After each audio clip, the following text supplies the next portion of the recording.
Hello, in front of me I've got LENOVO Tab P12 Pro. In this video I'll show you how to use Google Assistant on lock screen.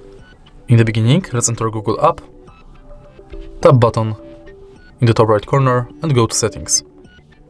Enter Google Assistant, go to voice match and enable Hey Google. Tap next, agree and continue.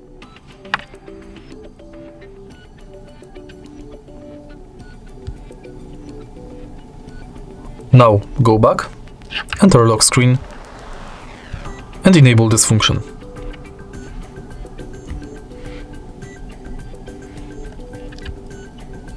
Now you can simply lock the screen and say, Hey Google, OK Google, what's the weather like tomorrow?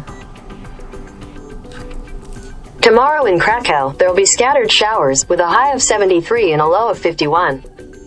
And that's it. If you find this video helpful, please leave like, comment and subscribe.